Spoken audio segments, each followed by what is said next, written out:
The silent night had completely erased their presence from the world. And the world began to believe they had finally disappeared. Since the Northern Heavenly Sect, who was the frontline defense against the Silent Night, had been disbanded, using the Silent Night making a sudden reappearance as the justification, the Central Heavenly Alliance would dispatch mercenaries like them in order to keep watch over the area. However, that was all just an excuse. The true purpose was to keep watch over a certain individual, just in case he does not start learning the martial arts of the Northern Heavenly Sect and plans for revenge. Being a guard was the group's true objective, because the person they were watching over was none other than the descendant of the Northern Heavenly Sect and the last living blood of the former sect leader, Jin Mu-Won, age 16. The last group who kept watch stated that the former sect leader, Jin Kwan-Ho, only allowed his boy to read books and nothing else, so he had no knowledge of martial arts.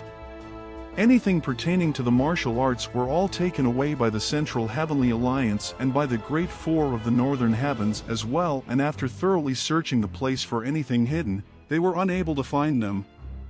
Then one day, after doing nothing for a year, the boy seemed to have regained his senses, because he stated that he needed to learn a skill that would allow him to earn a living, and thus started practice blacksmithing. Central Heavenly Alliance's 3rd Mercenary Group Captain Zhang Peisan states that it is hard to believe that the son of the Great Northern Heavenly Sect wants to learn blacksmithing as a way to make a living, but what is even more hard to believe is that there are not any more martial scrolls hidden in the sect somewhere. But if that is true, then there is no reason for them to waste their time in the sect for the next 3 years. Then starts thinking. Central Heavenly Alliance's 3rd Mercenary Group Vice Captain Seo Mu-Sang was skeptical and looks around. Jin Mu-Won looks very glum. He looks around and sees some people. He guesses that they must be the new guards, and the things were going to get annoying again. He then keeps walking. Home of 10,000 spirits, as the name implies, this place used to hold over 10,000 Confucius and martial scrolls, but the Great Four of the Northern Heavens took everything from this place. Anything pertaining to sword techniques was taken by the Cursed Ghost Blade, Yun Chionhua. Anything pertaining to the fist were all taken by the Demon Fist, Shou Chionwu. Anything pertaining to foot techniques were all taken by the Tempest Storm Kyun Musang. And anything pertaining to refined chi cultivation was taken by the Iron Blood Ruler, Jae Hyukshim. A large number of the Northern Heavenly Sect's disciples ended up following the Great Four of the Northern Heavens, and each of them took a part in destroying the Northern Heavenly Sect in order to find a ruling position in the mainlands. Jin Mu-Won thinks that he has become alone. No, not alone, he thinks that he has been abandoned. He hears his father calling to him. His father says that he is now the leader of the Northern Heavenly Sect. He cries out for his father, then sees all the people who were responsible for his father's death. In shock, he then wakes up.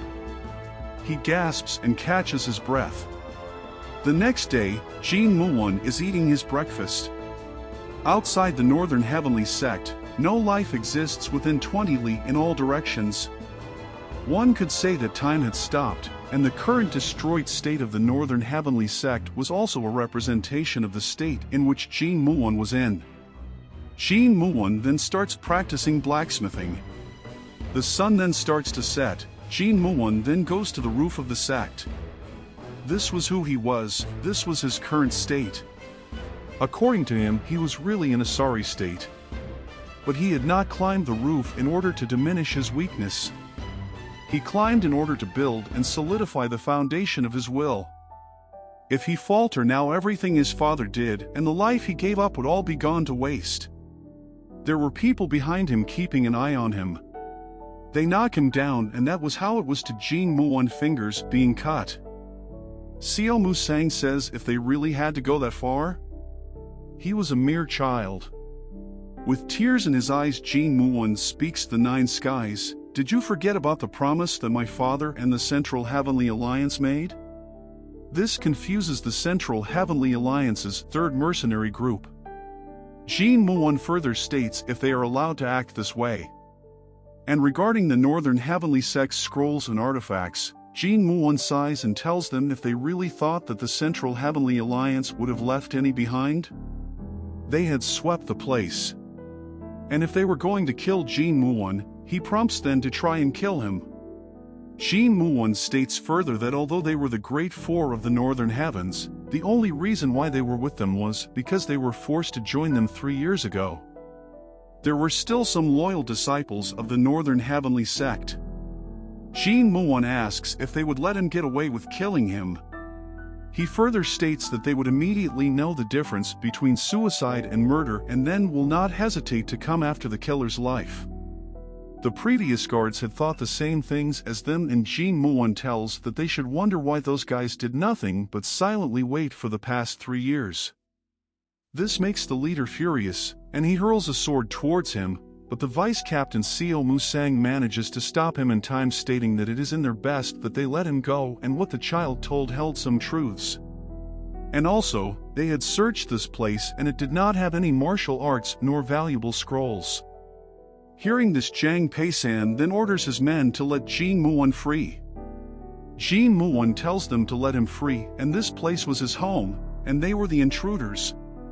So, from then on, he tells to at least maintain behaviors as guests, and if they do that, then he will look past what they did to him. Jang Peisan tells Jin Mu-Won to mark his words that he is letting him go for now, but the moment he starts doing something suspicious, the Central Heavenly Alliance and the Great Four of the Northern Heavens will give him the permission to kill him. Seo Mu-Sang orders everyone to make sure to watch Jin Mu-Won properly and sigh. They let Jin Mu-Won free. Seo Mu-Sang walks towards Jin Mu-Won and asks for his forgiveness, offering him a cloth to stop his bleeding. Jin Mu-Won just stands there. After giving him the cloth, Seo Mu-Sang walks away from the room.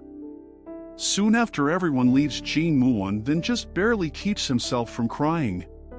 The disciples of the Northern Heavenly Sect were just a bluff.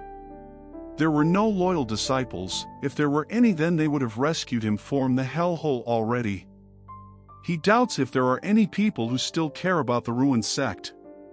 Nobody would care if Jin Mu-Won lives or dies. No, he was sure that they were just waiting for him to die.